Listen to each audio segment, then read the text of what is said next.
JBN, we keep you informed. I am Michelle Jones, and in the news, Kingston man nabbed driving with illegal gun during curfew. A Kingston man who was found with a gun when officers pulled him over during curfew hours on Wednesday morning has been charged with the breaches of the Disaster Risk Management Act and illegal possession of firearm and ammunition. He is 28-year-old Akeem Francis, otherwise called Schemas, an electrician of Bertram Drive in Delacree Park. Reports are that a team of officers observed a motor vehicle at the traffic light at the intersection of Waltham Park Road and Agley Park Road about 12:45 a.m. and signaled the driver to pull over. The police said Francis, who was the driver, was interviewed and a search conducted, during which a P380 firearm and 7 rounds of ammunition were found. He was then arrested and charged. 45-year-old Trelawney man on wounding charge. 45-year-old Godfrey Brown of Texas, Daniel Town in Trelawney, has been charged with wounding with intent following an incident at the intersection of Duke Street and King Street, Falmouth in the parish on Monday, August 16. Reports from the Falmouth police are that the complainant was among a group of men having a conversation about 4:20 p.m. when an argument developed between him and Brown. It is alleged that Brown used a knife to stab the complainant in his lower abdomen. The complainant reportedly drove himself to the hospital where he was treated. Brown was later arrested and subsequently charged after a question and answer session. Manchester man charged following shooting incident in Clarendon. A man has been arrested and charged with wounding with intent and illegal possession of firearm and ammunition following an incident on Bustamante Main Road, Clarendon on Thursday, August 12. Charged is 28-year-old Lauriston Hibbert, otherwise called Kekek, of Java District, Asia in Manchester. Reports from the Maitland police are that about 6:20 p.m. a man was walking along the roadway when Hibbert opened fire at him. The man was taken to hospital where he received treatment. On Monday, August 16, Hibbert was subsequently held at the Asia police station while supporting as part of his condition in another matter. He was later transferred to the Clarendon division where he was charged. His court date is being finalized. National Security Ministry to get report on Kartel prison interview. The Ministry of National Security is to be provided with a report within the next 7 days from a probe now underway by the Department of Correctional Services into an interview conducted by a United States media outlet with incarcerated dancehall entertainer Vybz Kartel. Part 1 of the viral exclusive interview with Fox 5 New York, in which the popular DJ described his cell as a dungeon, was aired on August 18, while Part 2 was scheduled to be aired last night. In a statement, the department said that steps are being taken to clarify the veracity of the voice in the interview.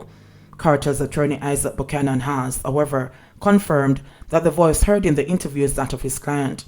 The department stated that no permission was granted for the interview and emphasized that it takes all breaches seriously. There are established protocols for individuals seeking to conduct an interview at our correctional institutions, which were not followed. No interview was authorized, a spokesperson said in the statement.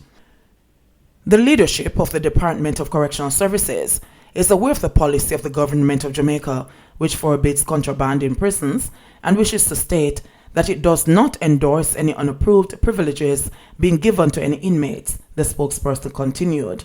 The department said that steps are being taken to eradicate these occurrences. Kartel, who was convicted for the murder of Clive Lizard Williams, along with Andre St. John and Sean Campbell, has been the subject of defiance to contraband in prison on several occasions and was up to recently being investigated for involvement. To date, the findings have not been released. Kartel, whose given name is Adidja Palmer, is serving a 35-year prison sentence, which he has appealed and is now waiting for the case to be heard by the Privy Council. Attorney Henry Johnson dies amid legal battle for him to be returned home to spouse. Attorney-at-law Henry Charles Johnson, whose spouse, Robin Patrick, filed a suit last week arising from his alleged forced removal from their St. Andrew home on August 6 by armed policemen, and his daughter has died. Johnson died Tuesday morning at an undisclosed location, Attorney-at-law Hugh Wildman, who is representing Patrick, said. Patrick, who brought the suit in the Supreme Court against Superintendent Aaron Fletcher of the Constant Spring Police Station and the Attorney General, was seeking a court order to compel the police to return her common-law husband of 8 years to their home. Johnson was bedridden because of a stroke he suffered last February and was unable to speak at the time he was taken from his St. Andrew home. The justice system, of which Johnson was a part, failed him because although an affidavit of urgency was filed, I was told I could not get a date for the hearing until next month, Wildman said. He said before the suit was filed, he pleaded with senior police personnel to return Johnson to his home because there was no court order for his removal, but they refused to assist. I'm holding the police responsible for what happened to Johnson because the police acted unlawfully, Wildman asserted. He said also that he can no longer pursue the application for an injunction, but his client will be seeking damages for wrongful entry, trespass, and assault. Patrick said in court documents that 3 armed policemen from Constant Spring Police Station, along with Johnson's daughter and the 2 women purportedly to be nurses, came to her home. She said when she questioned the policemen as to whether they had court orders on a search warrant, they said they had orders from their boss. She said she did not know where they had taken Johnson and that she was concerned about his frail physical and mental state. The woman said it was Johnson's wish for her to take care of him, which she said she had been doing since he became ill. I ensured he got the medical treatment he needed and also provided him with emotional support, she stated in her affidavit. Johnson, a former policeman, came to national attention in 1980 when he, along with 2 soldiers and a civilian, were arrested and charged with treason. They were accused of plotting to overthrow the government of former Prime Minister Michael Manley. They were acquitted in the Home Circuit Court in October 1981 after a key witness was found to be unreliable. Johnson subsequently studied law and had been practicing for about 26 years. COVID deaths could top 200 per week. Dr. Jacqueline Bisesa McKenzie, the island's chief medical officer, last night warned that Jamaica could record up to 200 deaths per week if the 3rd wave of COVID-19 infections is not brought under control.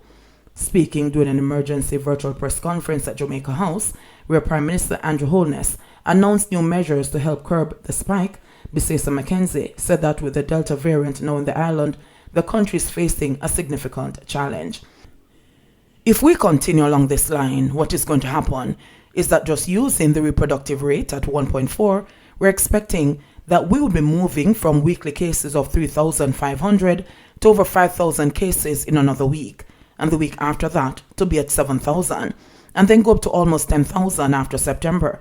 The more cases we have, the more deaths we'll have, and so therefore we have the potential that our deaths can go from an average of maybe 60 to 80 per week to over 200, she said. As of Wednesday, Jamaica has recorded 1,342 COVID-19 deaths, with 124 taking place since the start of the month. As a result of the Health Ministry's warnings, Holness announced 7 no-movement days. They will run from Sunday, August 22 to Tuesday, August 24, from Sunday, August 29 to Tuesday, August 31, and on Sunday, September 5. Holness sought to explain why the lockdowns are over consecutive weekends as opposed to an entire week of no movement. A 7-day lockdown is not inconceivable. We have never done it before, and we're always sensitive to the nature of our society, where people live day to day and people have limited savings. So we have to be careful about that, he said. Meanwhile, the Prime Minister last night said he could not confirm if all members of his cabinet were vaccinated against COVID-19. I can't tell you if every minister is vaccinated. What I can say is that we made provision for all ministers to be vaccinated. And my last report is that all of them took advantage of it. But I couldn't say, I'm not saying definitively that they did. But that was my last unofficial report. For members of parliament and senators, again, provisions were made for all members of parliament and senators to be vaccinated. I cannot say definitively, and I did not receive a report. Now that you have asked, I will ask for a report. But remember now, vaccination is a private matter. So in other words, I should not go and look at anybody's vaccination record as it is stored. But I could ask for ministers coming into cabinet, show me your vaccination card. In other words, you can ask for it, but it shouldn't be that anyone else other than a health professional would be able to have access to the entirety of any group's vaccination record. But I will ask whether or not all members of Parliament are vaccinated and make a general encouragement for those who are not vaccinated. I would be surprised, however, if there is any large number of MPs who have not been vaccinated. Jamaica records 556 new COVID cases, 14 more deaths. Jamaica recorded 556 new COVID-19 cases Thursday, bringing the total number of cases to 60,488. The country also recorded 14 additional deaths, bringing the country's death toll to 1,356. According to the Ministry of Health and Wellness, the deaths occurred between August 14 to 18. The deaths include 2 men from Westmoreland, ages 43 and 62, a 50-year-old woman from Manchester, a 79-year-old woman from Kingston and St. Andrew, a 93-year-old woman from Hanover, a 87-year-old woman from St. Anne, a 94-year-old man from St. James, and a 57-year-old man from Clarendon. 2 men from St. Thomas, ages 57 and 90, also died. The other 4 deaths were recorded in St. Elizabeth, 2 men ages 51 and 88, and 2 women ages 87 and 69. The cases were recorded in Kingston and St. Andrew, 117, St. Catherine, 88, Manchester, 84, St. James, 69, St. Elizabeth, 62, Hanover, 45, Westmoreland, 29, Trelawney, 28, Clarendon, 22, St. Anne, 11, and Portland, 1.